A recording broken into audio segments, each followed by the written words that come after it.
주시는 하나님의 말씀입니다. 신약 성경 디도서 1장 4절로 6절 말씀입니다.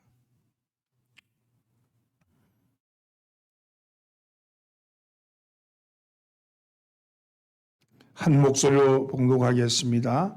같은 믿음을 따라 나의 참아들 된 디모데에게 편지하노니 하나님 아버지와 그리스도 예수 우리 구주로부터 은혜와 평강이 내게 있을지어다.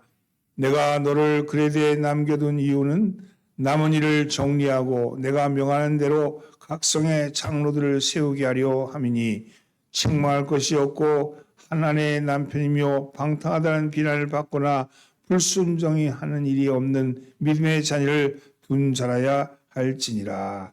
아멘. 할렐루야. 할렐루야. 옆에 인사하시죠. 잘 나오셨습니다.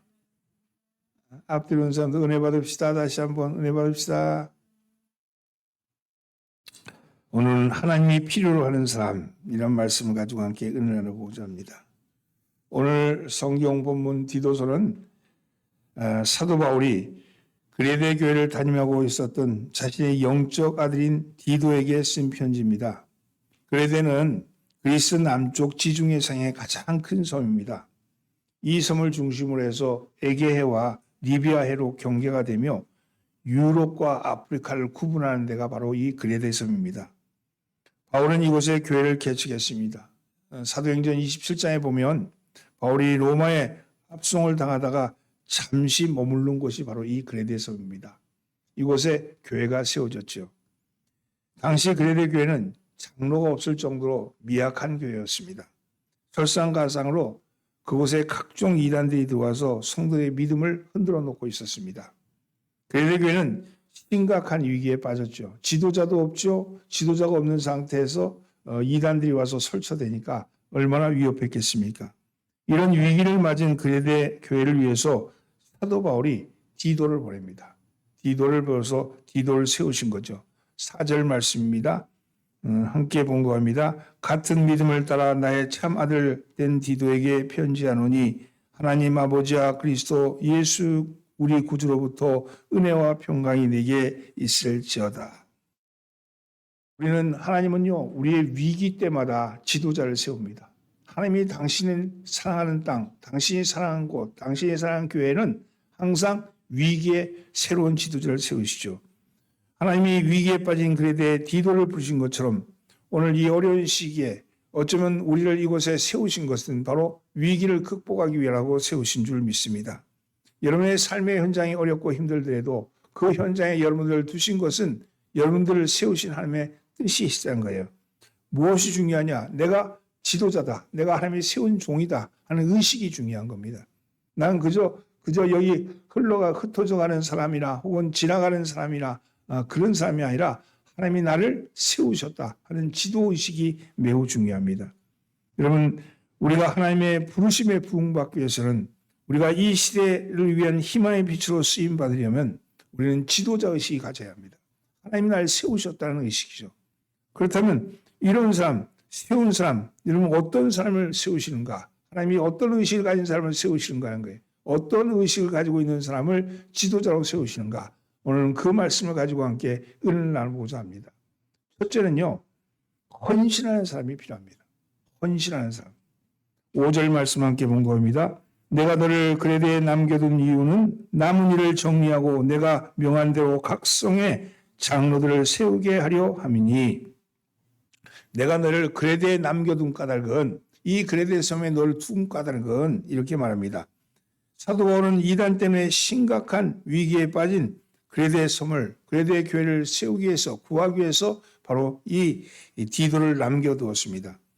사도 바울은 디도가 지혜와 재능을 갖춘 인물일 뿐만 아니라 그런 위기를 돌파할 수 있는 헌신적인 사람, 열정적인 사람, 열정적이고 헌신적인 인물이라는 것을 알았기 때문에 그렇습니다. 디도의 충성스럽고 헌신적인 인품을 익히 알고 있었던 사도 바울은 4절에서 그를 향해서 참 아들이다 이렇게 부르고 있습니다. 여기서 사도 바울은 디도가 그냥 아들이 아니라 진짜 아들이다. 네가 나의 진짜 아들이라고 강조합니다.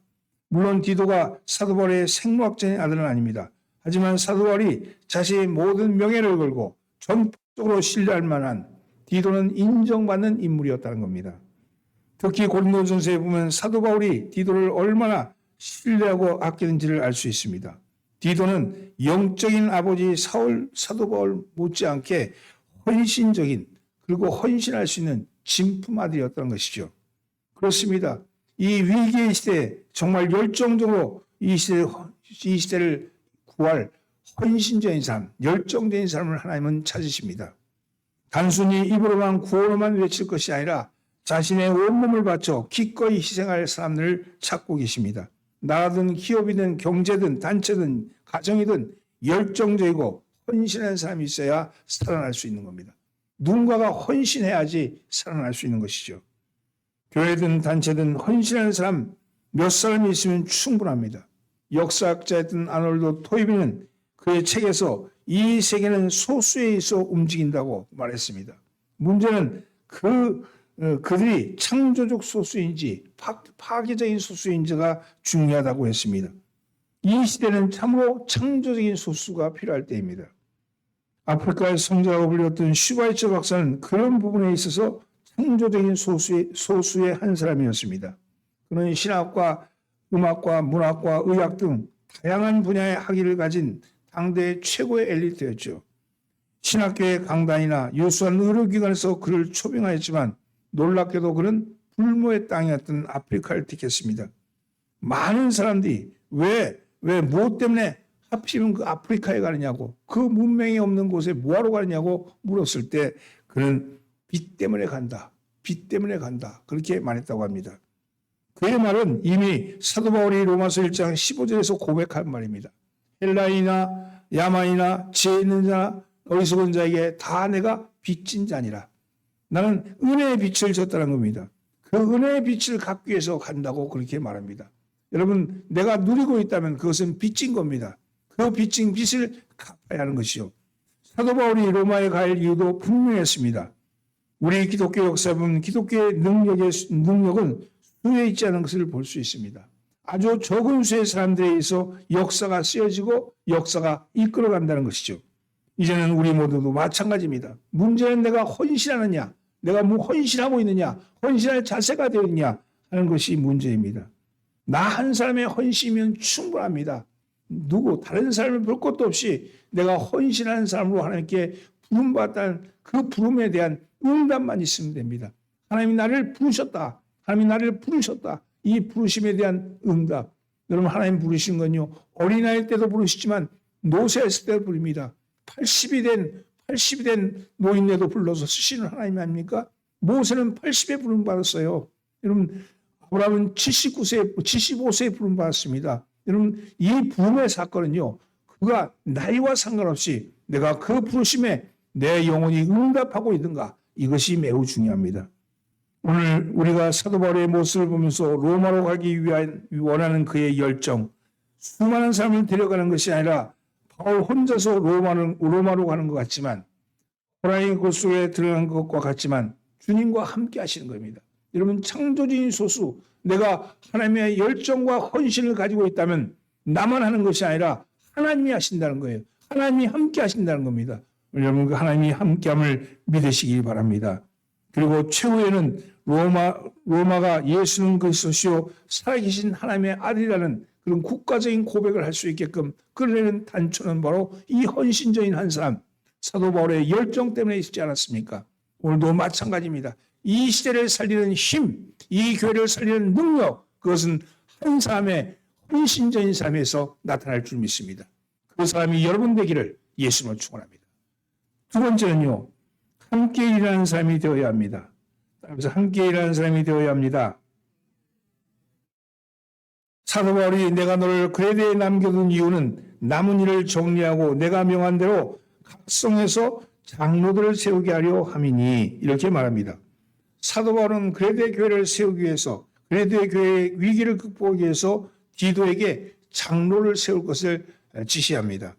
비록 열정적이고 헌신적인 디도가 버티고 있지만 혼자서 그 교회의 위기를 이겨낼 수 없었기 때문입니다. 사도 바울은 디도에게 그와 함께 기도하며 힘을 합하여서 일할 사람들이 필요하다는 것을 깨우쳐주고 있습니다. 하나님은 한 사람의 탁월한 한 사람이 혼자 일하는 것보다 비록 평범하지더라도 모두 함께 일하는 것을 더 원하신다는 것이죠. 그렇습니다. 위기를 맞은 이 시대가 필요로 하는 사람은 다른 사람과 힘을 합하여서 일할 수 있는 사람입니다. 경쟁에 집착하고 있는 현대인들이 가장 힘들어하는 것은 바로 다른 사람과 함께 일하는 것입니다. 왜냐하면 현대인들은 다른 사람과 경쟁해서 그들을 이기고 그들을 밟고 그들을 위해 쓰는 것이 승리라고 배웠기 때문입니다. 즉 현대인에게 유능한 사람이란 다른 사람 위에 올라서는 사람을 유능한 사람이라고 말합니다.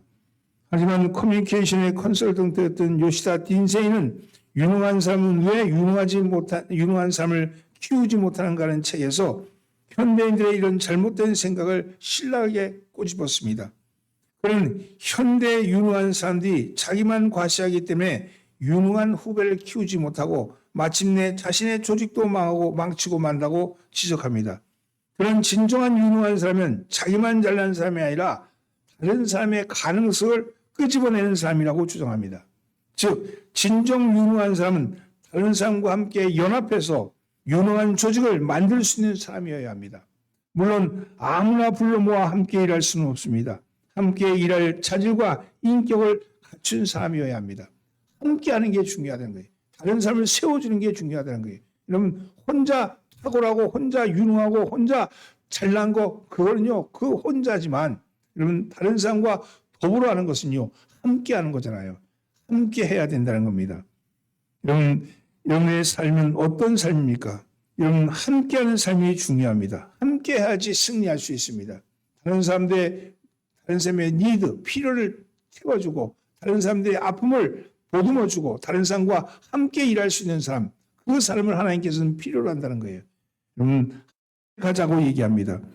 교회 성장의 원리에 의하면 교회는 자기 뜻대로 하려는 사람이 많으면 100명을 넘어서기 힘들다고 합니다. 앞선 사람이 신앙의 모범이 되지 못하고 교회를 좌지우지하면 헌신적인 사람이 발을 붙이지 못한다고 합니다. 뒤에 온 사람이 헌신하려고 해도 눈치가 보이고 헌신하지 않는 사람들이 남의 헌신하는 것까지 불편하게 생각하기 때문이라는 거죠. 오늘날 어느 교회에서 한 교회에서 여름에 더워서 성도들이 에어컨을 달자고 말했습니다. 그때 한 장로님이 말합니다.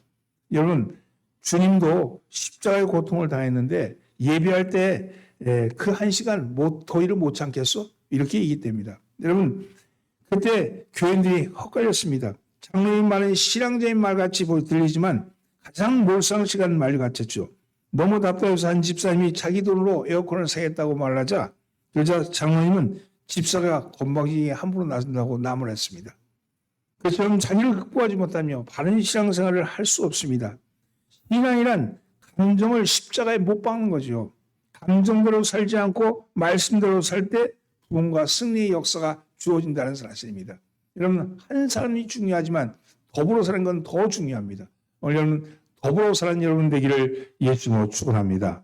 2024년도에는 우리 가운데 함께 일할 신실한 사람을 많이 허락해 주기를 예수님으로 축원합니다. 새로운 사람이 오고 새로운 사람이 와서 정착하기 쉽게끔 그의 길을 내주는 것은요 앞선 사람이 하는 일입니다.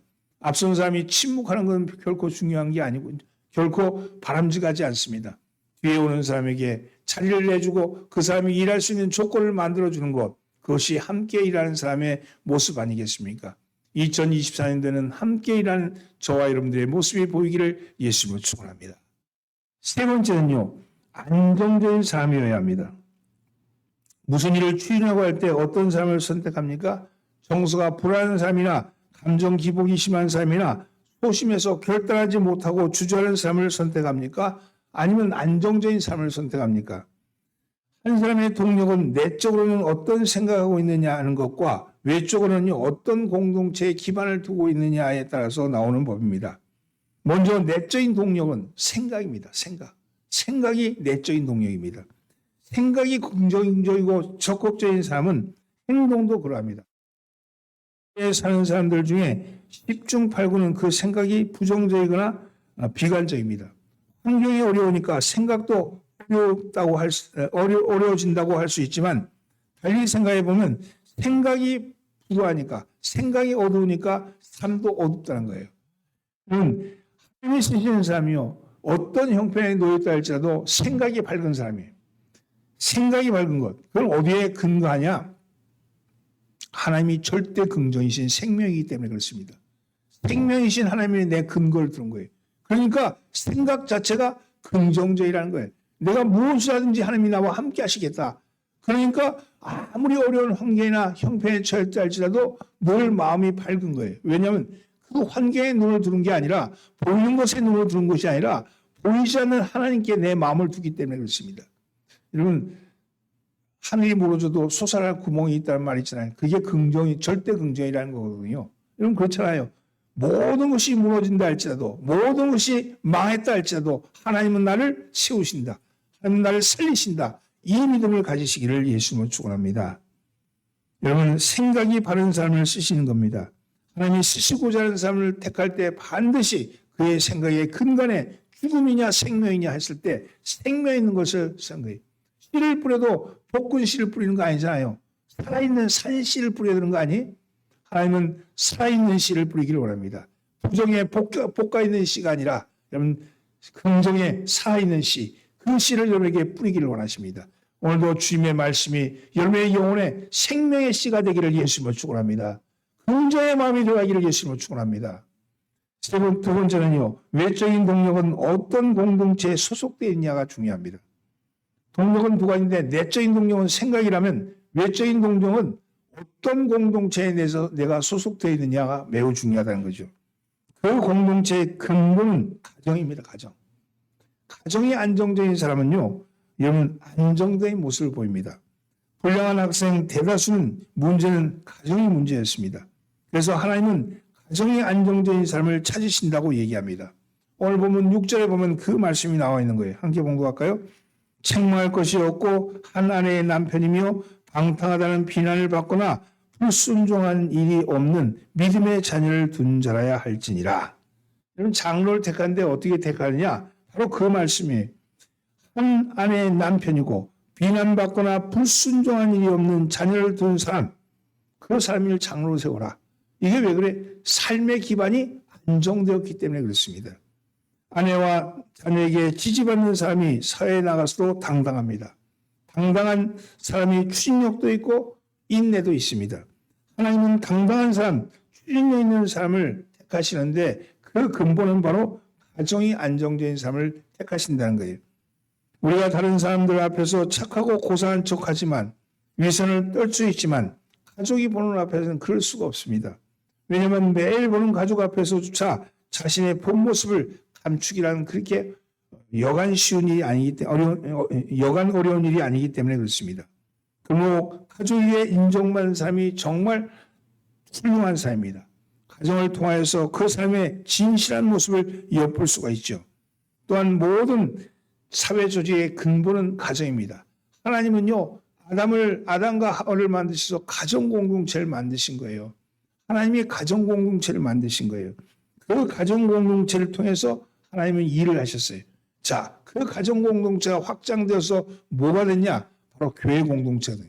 아담의 허리에서 가정이 나왔다면 예수의 허리에서는 교회가 나온 겁니다. 교회가 무너진 가정 공동체에 대처할 것이 무엇이냐? 교회 공동체를 통해서 하나님은 새롭게 세우시기를 원하신 거죠. 여러분, 교회가 여러분의 가정의 힘이 되기를 원합니다. 이 교회가 어떤 교회냐에 따라서 교회가 분쟁하고 째려보고 서로 비난하고 그런 교회는 여러분 영적인 게 흔들립니다. 먼저 교회가 안정돼야 돼요. 안정된 교회에서 신앙생활할 때 그 신앙이 여러분 안정된 신앙이 되는 겁니다. 오늘 여러분 그런 신앙으로 신앙생활하기를 예수님을 축원합니다. 가정이 흔들리고 있다면 어떻게 하겠어요? 여러분 가정에서 기도해야죠. 교회가 흔들리고 있으면 어떻게 해요? 교회에서 기도해야죠. 그래서 안정시키셔야 합니다. 가정을 먼저 안정시키기 위해서 가정을 위한 기도를 작정하고 하시고 교회를 안정시키기 위해서 교회를 위한 기도를 작정해서 하십시오. 그래서 교회와 가정이 안정되면 그 사람의 삶은 하나님의 필요로 하는 삶의 모습이 갖춰지는 것이죠. 오늘 여러분 가정이 회복되기를 원합니다. 가정이 회복되어서 서로 가족들이 서로 칭찬하고 격려하고 위로하는 관계가 되기를 원합니다. 살아있는 관계가 되기를 원합니다. 그런 관계가 되지 않았다면 그런 관계가 되게 해달라고 갈급하십시오. 갈구하십시오. 성령님 도와주세요. 성령 역사해 주세요. 내 힘으로 안 됩니다. 내 능력으로 안 됩니다. 내가 할 수 없습니다. 그러나 주님이면 합니다. 주님이면 가능합니다. 그 주님 앞에 우리가 갈급하는 것은 바로 그런 거 아니겠습니까? 성령이 역사하면 여러분 모든 문제가 얼음이 봄바람에 녹듯이 여러분 그 얼음이 녹아내리는 역사가 얼음장 밑에서 일어나는 역사가 나타날 줄 믿습니다. 오늘 여러분 그런 역사가 일어나기를 바랍니다. 특별히 가정이 위기에 있다면 그 가정을 하나님께서 싸매시고 새롭게 하시기를 예수님으로 축원합니다. 기억하십시오. 단순한 석탄 덩어리를 화려한 다이아몬드로 바꾸는 것은 엄청난 압력과 오랜 시간입니다. 비록 여러분의 가정이 지금 어려움을 겪는다 할지라도 하나님은 그 고통 가운데 아름다운 열매로 변화시킬 줄 믿습니다. 여러분 석탄 같다 할지라도 우리 가정이 석탄 같다 할지라도 거기에 압력과 성령의 압력과 인내의 기도의 시간을 통해서 이 석탄이 다이아몬드로 바뀌어지는 역사가 나타나기를 바랍니다. 어려운 시기, 이 시기는 참 어려운 시기입니다. 점점 어려워가는 것 같아요. 정말 경제적인 것뿐만 아니라 의식적으로도 많이 어려워진 것 같아요. 왜냐하면 시대가 변화되고 있고 전환하고 있는 이 시대에 나이 드신 분들은 그 시대 전환에 따라가기가 쉽지가 않습니다. 그래서 여러 가지 가치가 혼돈되어 있고 문화도 여러 가지 음란과 음탕의 문화로 달리는데 이해할 수 없는 일들이 많이 나타나죠. 이러할 때 여러분 우리는 어떻게 해야 할까? 이럴 때일수록은 하나님이 우리를 부르셨다는 믿음을 가지시고 오직 주님을 바라보시기 바랍니다. 주님께 마음을 두시고 주님으로부터 힘을 공급받기를 바랍니다. 하나님이 필요로 하는 사람은 어떤 사람입니까? 첫째, 헌신적인 사람입니다. 두 번째, 함께 일하는 사람입니다. 세 번째, 안정적인 사람입니다. 오늘 여러분 이 세 가지가 오늘 우리를 향해 주시는 하나님의 음성입니다. 이 아침 이 음성을 통해서 이 한 주간 살아가시는데 셈 얻기를 예수님으로 축원합니다. 기도합니다. 주님, 이 어려운 시대에 저희를 부르셨습니다. 폭풍이 시고 여러 환란이 많고 어려움이 많은 이 시대에 저희를 부르셨습니다. 부르셔서 사용하시고자 작정하셨사오니 주여 각성케 하여 주시옵시고 주님 앞에 꼭 필요한 사람으로 드러날 수 있게 하여 주옵소서. 주님 앞에 쓰임받기 위해서 주님이 쓰시는 사람은 헌신적인 삶이라고 하셨습니다. 주님 저희가 헌신하기를 원합니다. 함께 일하는 삶이라고 하셨습니다. 혼자가 아니라 함께 일하기를 원합니다. 저희의 마음이 안정되기를 원합니다. 그러기 위해서 가정이 안정되게 하여 주옵소서. 교회가 안정되게 하여 주옵소서. 그로 인해서 하나님의 영광을 드러내게 하여 주시옵소서.